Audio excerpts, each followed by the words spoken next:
galerinha da segunda série! Sejam bem-vindos à aula número 87 de língua portuguesa. Que bom é ter vocês aqui com a gente hoje, hein? Hoje é um dia todo especial porque a gente está tendo uma aula ao vivo. E olha só qual é o assunto da nossa aula de hoje? Romance! A sociologia pode nos ajudar a compreender melhor um romance? Como? Por isso eu trouxe a minha amiga aqui, a Daiane, porque a professora Daiane é de Sociologia e vai dizer pra gente, será que a gente consegue compreender melhor um romance, professora Daiane? Olá a todos e todas, uma satisfação muito grande estar participando dessa aula. Vocês já sabem qual o romance que nós vamos trabalhar? Dom Casmurro, gente, do ícone da literatura brasileira e mundial, Machado de Assis. Como que a sociologia pode ajudar a analisar um romance? A partir das relações sociais, de você desvendar essas relações, da questão de status social, a questão da fachada, da aparência, a questão da dominação e da violência simbólica. E também, conectando sociologia com o direito, nós vamos fazer um suspense para vocês. Nós vamos trazer um suspense. O Júri de Capitu, que aconteceu em 1999, com grandes nomes do direito brasileiro e intelectuais da história e da sociologia. Acompanhem conosco. Nós vamos dar o veredito desse júri. Fiquem ligados. Profi, e não podem esquecer, o pessoal entra lá no chat, já começa a comentar. Se você está assistindo pelo Aula Paraná, se você está assistindo no YouTube, não esquece de comentar lá que a gente está vendo os comentários de vocês e a gente já está vendo uma galerinha entrando aqui. Olha que legal, tem gente aqui de Toledo, tem gente aqui de vários lugares aqui, a gente já vai falar. Olha, tem uma que já disse, amo esse livro, a Tamile. Que legal, gente, demais. É isso mesmo, a gente quer ver os comentários de vocês. Mas o que a gente vai aprender na aula de hoje? Vamos ver, então? Bom, em literatura, a gente vai aprender sobre o gênero romance, sobre narrador e foco narrativo, sobre os personagens, enredo, contexto de produção, intertextualidade. Não sei se você sabe, professora Daiane, mas a galerinha da segunda série já viu esse romance. A gente já fez uma aula, eles não estão totalmente crus. Então, teve gente aqui que está dizendo que já leu. Vai ser muito legal esse momento especial. Em sociologia, o que a gente vai ver, então? O que nós vamos ver? Só ressaltando que esse romance é um dos que mais caem nos vestibulares pelo Brasil todo. Então, na sociologia, nós vamos ver de forma pormenorizada classes sociais e estamentos, trabalhando com o questionamento teórico de Raimundo Faoro, ok? Dominação e violência simbólica, do aparato teórico de Pierre Bourdieu e amores líquidos, do Zygmunt Bauman. Olha só, eu tenho algumas pessoas aqui que já começaram a comentar, tá bom? A Isadora Souza Neves, que é do Colégio Estadual, o Juliano Mateus, também de Campo Mourão, olha que legal, né? A Isadora, olha quanta gente aqui que já está comentando, do Colégio Estadual do Paraná, Jennifer, um salve aí para vocês, que bom que vocês estão com a gente, continua com a gente e vamos aprender. Só um abracinho também aqui, ó, Liliane Maiara, do Colégio Estadual Ari João Drist, de Nova Londrina, pessoal. Leonilson Flandres, manda um salve para Nova Laranjeiras. Opa, isso aí. Aê, é muita emoção. E agora a gente vai ver esse momento todo especial, hein? Hein, professora Daiane? O que você acha de começarmos com o capítulo 3, a denúncia? A denúncia é um momento especial, especial mesmo. Vamos lá? Vamos ler esse trechinho? Juntos aí, junto comigo. Minha mãe quis saber o que era. José Dias, depois de alguns instantes de concentração, veio ver se havia alguém no corredor. Não deu por mim. Voltou e, abafando a voz, disse que a dificuldade estava na casa ao pé, a gente do Pádua. Há algum tempo estou para lhe dizer isto, mas não me atrevia. Não me parece bonito que o nosso Bentinho ande metido nos cantos com a filha do Tartaruga. E esta é a dificuldade, porque se eles pegam de namoro, a senhora terá muito que lutar para separá-los. Não acho, metidos nos cantos. É um modo de falar, um segredinho, sempre juntos. Bentinho quase que não sai de lá. A pequena é uma desmiolada. O pai faz que não vê. Tomara ele que as coisas corressem de maneira que... Compreendo o seu gesto, a senhora não crê em tais cálculos, parece-lhe que todos têm a alma cândida. Mas, senhor José Dias, tenho visto os pequenos brincando, nunca vi nada que faça desconfiar. Basta a idade, Bentinho mal tem 15 anos.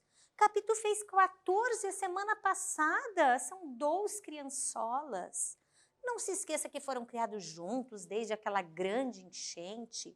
Há 10 anos em que a família Pádua perdeu tanta coisa, daí vieram as nossas relações. Pois eu hei de crer.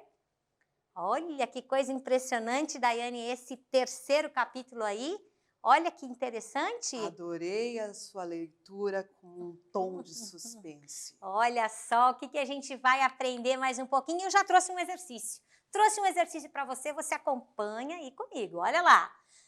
Como já sabemos e até já estudamos por aqui, o narrador de Dom Casmurro é Bentinho, certo? A gente já estudou isso, a gente já sabe disso. Ele que conta a história, é um narrador personagem, mas em alguns momentos ele até parece, né, que o foco narrativo muda.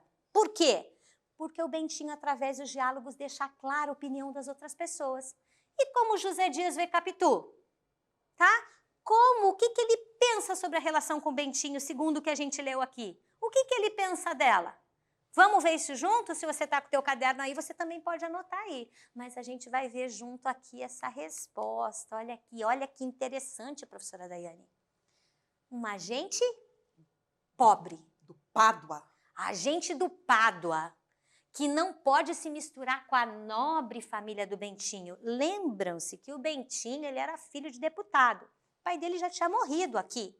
Mas ele tinha sido prometido antes de nascer, né, para se tornar um padre. E nessa época, só gente muito rica é que seguia esse caminho. Para José Dias, então, Capitu é uma desmiolada e a relação entre eles não pode ocorrer.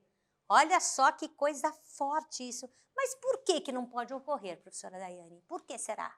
Antes de eu explicar o porquê, vamos mandar um abraço aqui para o Lucas Nunes, tá? Que está mandando um salve aqui para a professora Molina de Paranaguá. Um abraço para a Natália de Sociologia, uma das maiores sociólogas aqui do Paraná. Um abraço também para a Aline Cristina, do Colégio Estadual Castelo Branco. Então, respondendo o questionamento da professora Carolina, como que nós podemos analisar o trecho que foi lido sobre a denúncia? Então, nós fizemos uma análise pormenorizada a partir do livro Machado de Assis, A Pirâmide e o Trapézio, de Raimundo Faoro. O que seria a pirâmide? Quando ele fala essa gente pobre, essa gente do Pádua. O que seria essa pirâmide? Ela está baseada, estruturada nas questões econômicas propriamente ditas. E o que seria o trapézio? Está baseada na questão de estamentos, de privilégios, de poder, de interesses, de títulos. Então, nesse período, aí está o ponto-chave da obra, né? Machado, ele desconstrói todas as questões relacionadas à classe social, a questão de ascensão, a questão de interesse, a questão de poder dessa sociedade do século XIX. Então, isso é muito interessante. E, no capítulo A Denúncia, quem é o porta-voz? José Dias. E ele era um personagem muito interessante, porque ele era um agregado da família de Bentinho. Então, nesse período, as pessoas, a questão da influência da fachada no sentido do Irving Goffman, tá? Da aparência, era muito importante. Então, eles se conectavam, os agregados se conectavam com as famílias de maior status social. O próprio Machado de Assis vai dizer: você pode trocar de roupa, mas nunca de pele. Olha só que interessante, que momento incrível aqui, né? A professora Daiane faz a gente sentir assim uma emoção. E olha só que a gente vai entrar aqui no quiz. E agora chegou a hora, abre teu aplicativo e responde pra gente. Raimundo Faoro trabalha com a questão das classes sociais. Assinale a alternativa que corresponde à sua análise sociológica de Dom Casmurro. Letra A. Uma sociedade marcada pela ascensão do capitalismo, pelo lucro, por mudanças causadas pelos estamentos? Ou letra B, a análise da estrutura da sociedade está representada pela metáfora, pirâmide e trapézio? Tem um tempo para você e eu quero ver, já lancei o tempo lá, quero ver a tua resposta. Escreve aí, daí, professor. Com certeza vão acertar. Coloca aí. Tem gente já Tem gente aqui, ó, um beijo para o Colégio José Guimarães, que mandou um oi aqui para nós. Evelyn Heidmann, de Capitão Leônidas Marques. Olha aqui, estão gostando muito da aula. Professora Daniele, do Colégio Morsque de Pinhão. Que legal. Tá? Professora Gisele, Reserva do Iguaçu. E vamos participando, pessoal. Quero ver quem é que vai acertar essa questão. Olha que questão super 10. Eu quero ver a resposta de vocês. E agora, acabou o tempo. Eu quero ver o que vocês colocaram aí para mim. O que vocês vão dizer? Quem que vai acertar? Olha só, a maioria, adivinha? 75% acertou. Meu Deus! Então, colocaram a questão B. A análise da estrutura da sociedade está representada pela metáfora pirâmide, da questão de classes sociais, conectada com as questões econômicas, e o trapézio com as questões relacionadas a status, privilégios. Parabéns, pessoal! Olha só que especial! E agora a gente tem um outro trecho. Raiva e ciúme. O que é raiva e ciúme aqui? Esse trechinho muito importante. Se você lembra da nossa aula anterior sobre Dom Casmurro, eu falei o quanto Dom Casmurro, o quanto Bentinho fala sobre os olhos. Tanto que Capitu é reconhecida pelos olhos de ressaca. Mas agora fica para você esse que ele vai falar de uma outra parte do corpo. Presta atenção, vamos ler comigo. Acompanha aqui comigo, galerinha. Os braços merecem um período. Eram belos, e na primeira noite em que os levou nus a um baile, não creio que houvessem iguais na cidade. Eram os mais belos da noite, a ponto que me encheram de desvanecimento. Conversava mal com as outras pessoas, só para vê-los, por mais que eles se entrelaçassem aos das casacas alheias. Já não foi assim no segundo baile. Nesse, quando vi que os homens não se fartavam de olhar para eles, de os buscar, quase de os pedir e que roçavam por eles mangas pretas, fiquei vexado, aborrecido. Ao terceiro baile não fui. E aqui tive o apoio de Escobar. Capitu era Capitu, isto é, uma criatura muito particular, mais mulher do que eu era homem. Se ainda não o disse, aí fica. Se disse, fica também. Há conceitos que se devem incutir à alma do leitor, à força de repetição. Reparem aqui como ele fala com o leitor, sabe? Esse momento especial aqui que ele está falando com o leitor. Várias vezes Bentinho chama a atenção do leitor, tá? E olha que coisa impressionante que ele fala ali. Olha que ele fala, professora Daiane, mais mulher do que eu era homem.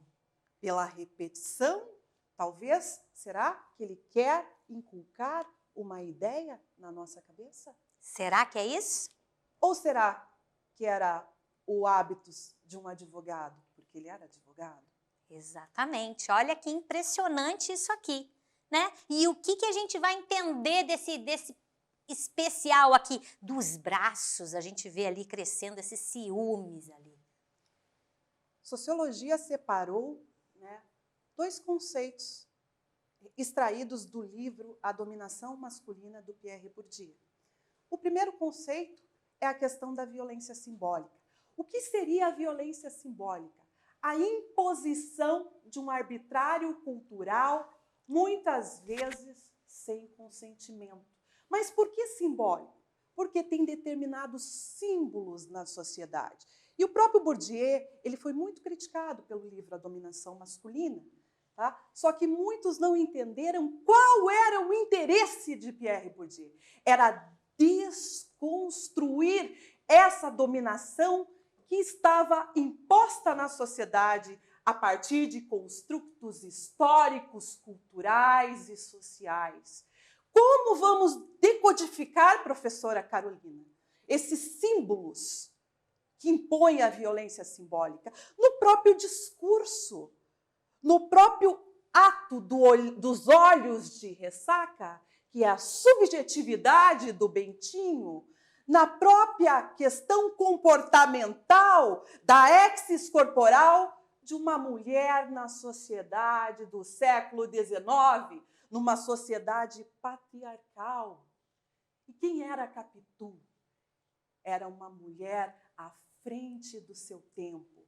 Ela representava as mulheres e os pobres desse período.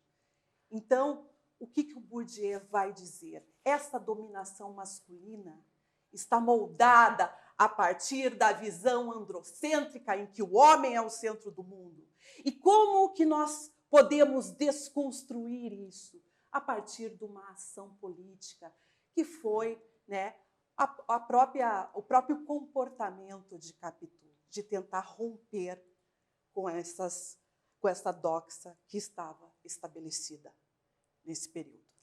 Professora Daiane, quero falar uma coisa para você. Estão te enchendo de elogios Opa! Aqui. E estão falando Obrigada! Que estão adorando a tua voz, que parece Al Pacino e tudo. Olha Nossa! só! Né? Muito bom. A gente está adorando aqui ver aqui vocês falando. E o Matheus Pradal Souza mandou aqui. O Matheus também Santo mandou. E tem o Lucas Cota também mandou. Estão adorando aqui. O Schmidt. Olha aqui, aqui a Evelyn Fontanella também, né? Faz com que prestemos atenção. Ó, que legal, hein? Legal pra caramba, a gente está gostando de ver aí vocês participando conosco. Estamos amando. Aqui a professora, obrigada pela preciosa contribuição. A professora Isabel Cristina também, da Sala de Recursos do Colégio Estadual Machado de Assis. E olha quanta gente aqui que está interagindo com a gente. Só um pouquinho. Fala Vou lá. mandar um beijo para o pessoal da formação docente de Nova Londrina. Olha só, que legal, isso mesmo, vamos lá. E olha aqui, esse é um momento especial, Dom Casmurro, e a gente vai fazer aqui essa diferenciação entre romantismo e realismo. A mulher, a gente falou da mulher.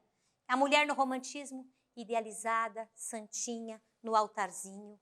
A mulher do realismo, quem era essa mulher? A mulher forte, à frente do seu tempo, a Capitu, a mulher que se mostrava, a mulher que dizia quem ela era, a mulher que chegava e mostra mais mulher do que eu era homem, como disse o próprio Bentinho. Dando continuidade, vamos continuar aqui, mas a gente tem o contexto de produção dessa obra, que essa obra não caiu de paraquedas, de repente, em qualquer lugar. A gente tem um contexto de produção dela e é isso que a gente vai ver agora, tá bom? Então, primeira coisa que a gente tem que entender, foi publicada na segunda metade do século XIX, né? Como a professora Daiane já explicou muito bem para a gente, é um período de desenvolvimento do cientificismo, que procura resultados exatos para explicar o mundo, foi um momento de muitas mudanças. Vou dizer para vocês, historicamente, você já viu lá na aula de história, você também viu na aula de literatura, o que estava acontecendo? 1888, a abolição da escravatura, né? Foi um grande acontecimento.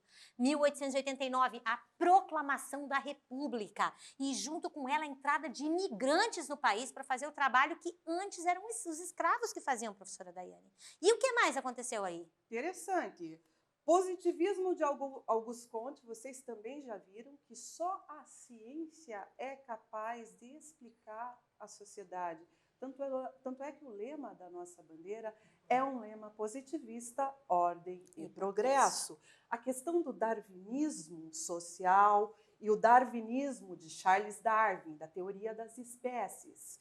A questão do empirismo, é pela prática que você tem mais subsídios para conhecer, principalmente uma corrente representada por John Locke, e o determinismo, que a gente tem que ter muito cuidado com essa corrente que vocês já viram na segunda série, na parte de sociologia, né? O determinismo biológico, o determinismo social, o determinismo geográfico, ok? E também a descrição da realidade, da hipocrisia, muito presentes nessa sociedade. A sociedade de fachada, a sociedade da aparência.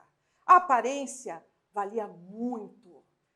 Diga com quem tu andas, que eu te direis quem és. E esse romance aí, todo especial, ele é um romance de tese. É um romance psicológico. Por que isso? Por que um romance de tese, um romance psicológico? Porque ele busca defender uma ideia, do começo até o final, o que o Bentinho faz. Ele está defendendo uma ideia, tá? Psicológico, porque ele está analisando as personagens e está mostrando essa análise para você. Quero mandar aqui um abraço aqui para Jennifer Silva. Ela já pediu várias vezes do Colégio Estadual Teotônio Vilela de Curitiba. Ela disse, manda um beijo para mim, por favor, que eu estou amando a aula. Nós é que estamos amando que você está nos acompanhando, Jennifer. Estamos felizes. Me permite, professora? Vai lá, professora Melissa e Esdra, um grande abraço para vocês. Rosângela Najima. Olha só, que legal, que bom a gente ter vocês com a gente. E a gente tem um quiz aí para vocês. Esse quiz tá bem legal, hein? O romance realista se difere do romance romântico, a gente falou agora há pouco, por, letra A, pautar suas obras numa análise psicológica e mais ligada ao que acontece de fato na sociedade. Letra B, trazer uma visão idealizada da mulher e do amor, portanto, das relações amorosas. Ou letra C, fazer uma análise bastante fantasiosa dos fatos ocorridos na sociedade. Entra lá no chat e responde, que eu tô esperando a tua resposta. Enquanto isso, vamos mandar mais um abraço. Aí. Eli Miriam Garcia. Boa tarde, Colégio Estadual Manuel Ribas, de Guarapuava. Essa aula me deu vontade de ler o livro. É, essa é a nossa intenção, né, professora Daiane? Isso. É isso que a gente quer. Óbvio! Vamos mandar um abraço também para o Colégio Estadual Nestor Vitor, para Pérola e Letícia. Olha só, que legal, um monte de gente participando e ainda tem tempo, responde lá. Vai lá no aplicativo e responde que eu estou falando com você. Vamos lá, o que você vai me dizer aqui? Qual é a resposta certa? Vamos ver agora? Vamos ver o que aconteceu? Vamos ver qual é a resposta certa? Olha só. A resposta certa é a A, e 74% dos alunos acertaram. Exatamente, o romance realista é diferente do romântico porque ele pauta suas obras numa análise psicológica e mais ligada ao que acontece de fato na sociedade. Por isso ele é realista, tá? O realismo é isso aí mesmo, não é mesmo? E eu vou falar um pouquinho aqui disso aqui, ó. O que você acha?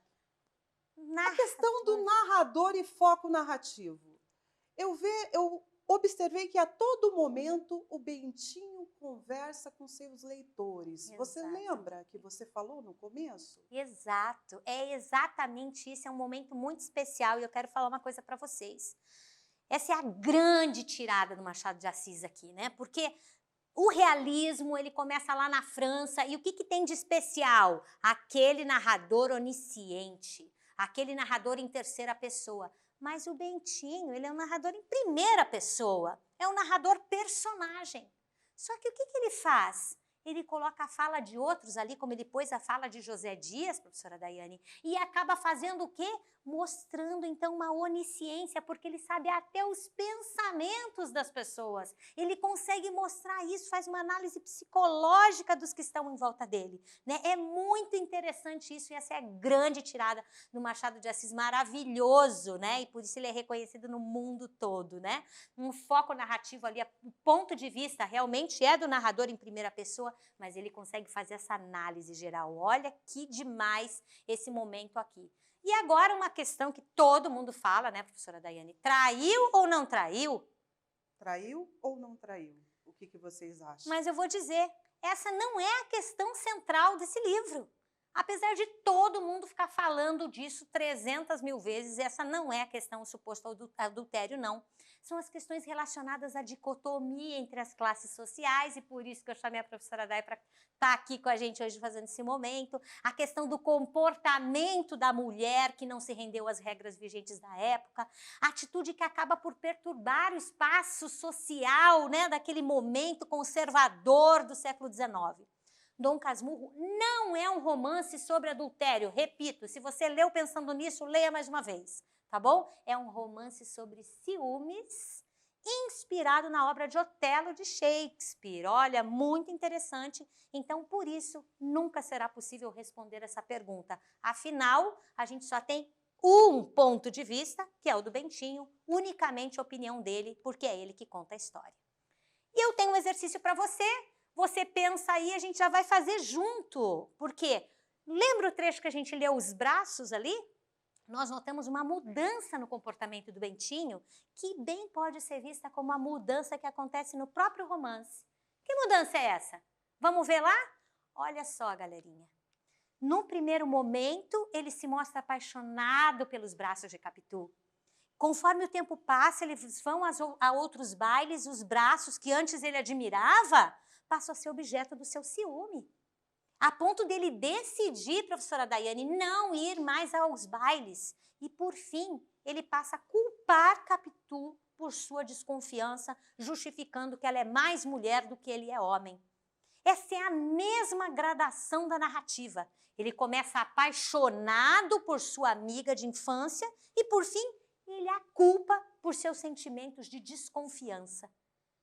Muito louco isso. Muito. Pelo olhar dos outros. Pelo olhar dos outros. Ele a culpa pelo olhar dos outros. E esse é um momento que a gente vai falar um pouquinho, porque, olha, Capitu, ela já povoou, né, assim, a imaginação de muita gente. E a gente chama isso de intertextualidade, quando você escreve um texto falando de outro que já existe. E aqui a gente colocou um trechinho da música da Zélia Duncan, depois você procura no YouTube, que vale a pena você ouvir, e que ela dá uma ideia contemporânea dessa Capitu, essa Capitu maravilhosa. Olha aqui, ó. De um lado vem você com seu jeitinho, hábil, hábil, hábil, pronto, me conquista com seu dom. De outro, esse seu site petulante, www.poderosa.com.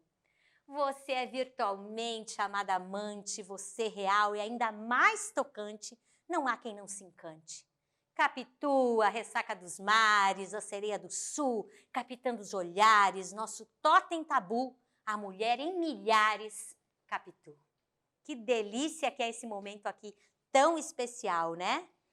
Antes de dar continuidade, vamos mandar um alô para a Camille Melo, aula top demais. Beijos para a professora Carol. E também a Yasmin Carraro, Marisiane Mari, Pérola do Oeste. Olha só, que maravilha, né? Curtindo a aula, professora. Que maravilha, que bom. E a gente viu essa questão ali da Capitu, essa Capitu do século XXI. Poderosa.com. Então, redes sociais. E nós trouxemos de uma forma sintética, tá? Bauman, retiramos um trecho do amor líquido. O que são esses amores líquidos? O que são esses sentimentos líquidos? Líquidos porque você não consegue dar formato. Se eu jogar um copo d'água na minha mão, você não consegue pegar, ok? Essa água, ela está escorrendo. A questão também do amor líquido, ela é advinda da proliferação das redes sociais. E o Bauman, ele coloca no livro O Amor Líquido, o amor correlacionado com a questão do consumo. E daí eu trouxe um trecho muito interessante para vocês. Os relacionamentos de bolso. O que seria isso? Bom, me apaixonei, nos amores líquidos você pode se apaixonar por várias pessoas ao mesmo tempo. É uma loucura, tá? Redes sociais é uma loucura, likes, matches. E daí o que acontece? Puxa, essa pessoa tem uma utilidade para mim. Então ela serve. Bom, agora eu encontrei uma pessoa mais interessante. Eu coloco ela no meu bolso e esqueço momentaneamente. Depois eu retomo, puxa, essa pessoa, né, era legal, então vou retirar novamente. Então, uma ambiguidade, uma ambivalência, tá? Uma incerteza. Essa é a questão estrutural desses sentimentos líquidos. Vamos lá, Carol. Olha que interessante. Eu quero mandar antes um beijo aqui especial para a Annelise Stander, que ela disse que no colégio dela, no 3º ano, eles fizeram uma peça teatral com a música do Dom Casmurro. Olha que legal, né? E aqui tem um monte de conversa legal aqui. O Iago também disse, deu boa tarde aqui. O Lucas também está falando, Davi Fritzen, né? Olha que legal, muito lindo. Vamos analisar esse nome. Olha que legal demais isso. E agora a gente tem mais um quiz. E é o nosso último quiz. A gente está indo para o final e eu quero a tua resposta aí. Para Bauman, estando com seu celular, você nunca está fora ou longe. Encontra-se sempre dentro, mas jamais trancado em um lugar. De acordo com essa reflexão, marque a alternativa correta. Incorreta. Quero a incorreta. Marca para mim. Letra A. O namoro pela internet é outro aspecto abordado pelo autor. Letra B. Nos namoros virtuais não acontece o controle do outro via celular. Ou letra C. Os celulares nos permitem proximidade sem proximidade física. Eu quero lá. Vai lá para o aplicativo. Já está lá para você clicar lá para mim. E eu quero um tempinho. E tem mais gente aí falando com a gente? Tem, olha só que legal. Cleomar, um salve aí, professora. Célia Balas Morcelli. Sou professora de História, mas apaixonada pela literatura brasileira. Ah, que linda! Muito legal. Ana Carolina Machado da Silva. Ah, que demais! Maravilha, maravilha vocês aqui com a gente. Que bom que a gente poder ter esse contato com vocês. A gente está com saudade, né, professora Daiane? Muito! Muita saudade de conversar, de estar com vocês por perto. E é muito bom ter esse contato especial. Tá acabando o nosso tempo já. Você marcou ali para mim? Já marcou? Vamos ver, então, o que deu. Olha só qual era a incorreta, professora Daiane. Nos namoros virtuais não acontece o controle do outro ou da outra via celular. Deixa eu falar uma coisa, Daiane. Fala. Daiane, 55% acertou. Sério? Sério? Mais da metade. Muito interessante. Muito bom, Esse muito bom. controle acontece sim, né, Acontece professora sim, Carolina? né? A incorreta, porque a gente sabe que acontece. E será que seria amor? Que tipo de amor é esse? Que tipo de amor? Seria o amor a expressão da dominação masculina, professora Daiane? Será? Que tipo de amor é esse? Um amor que controla? Um amor estruturado nos ciúmes, estruturado na posse? Que tipo de amor é esse? Um amor que pode controlar pelo celular? É um amor saudável ou não? O que você entende por amor, professora Carol? Se há dominação, há amor de verdade? Será que se tem alguém mandando, existe amor? Se tem alguém dominando, se tem alguém te forçando, existe amor aí? Né? Então é o ato de livre alienação indefinidamente afirmado, né? Olha só, né? Livre também daquele amor do romantismo, aquela coisa de eu morro por você, né? Tá? Então, um criador quase que divino que faz o que quer com a pessoa amada pelo poder que esta lhe concede. Que isso? Não! O amor é liberdade. O amor é altruísta. O amor, ele é felicidade. O amor, ele é companheirismo. O amor, ele é alteridade. Que lindo isso e que momento especial a gente falar disso para os nossos alunos aqui, né? Olha só, né? Olha aqui quanta gente que está conversando aqui com a gente, está falando, né? Um monte de coisa legal, um monte de aluno aqui, a Vanessa falando, né? Gostou do novo formato da aula, né? Aqui tem várias pessoas, a Luciane Schmidt também. Olha aqui, muito boa e diferente a aula, olha que legal. A Cleomar. Olha só, viu que 10? E agora a gente já vai para o final, mas antes, nós fizemos uma pergunta no começo, você se lembra? Foi feito um júri e eles fizeram o júri de Capitu, certo? E daí? E o que aconteceu, professora Daiane? Qual foi o veredito? Qual foi o veredito? Capitu foi inocentada, porque não tinha provas suficientes. obviamente, como a professora Carolina disse, toda a construção de Capitu foi a partir do olhar do Bentinho. Então, quando a gente vê essa construção, né, a partir do Bentinho, é o Bentinho que fala, só ele é a única testemunha, não tem como a gente condenar Capitu. Por isso que eu disse para você que não é um romance de adultério, tá? Dá uma olhada de novo, se você leu pensando nisso, você leu errado. Lê mais uma vez, não é mesmo? Exatamente. Vamos lá, e o que a gente aprendeu na aula de hoje? Nós estudamos a obra Dom Casmurro pelo viés da sociologia. Nós compreendemos as categorias importantes para a narrativa romanesca, né? Falamos do narrador, falamos dos personagens, falamos do enredo. E dentro da sociologia, professora Daiane? Aprendemos algumas categorias sociológicas importantes para a análise, não apenas do romance, mas da sociedade como um todo. Reconhecemos elementos intertextuais em obras como a música, que o pessoal gostou muito da música aqui, professora. Refletimos sobre as relações na sociedade contemporânea.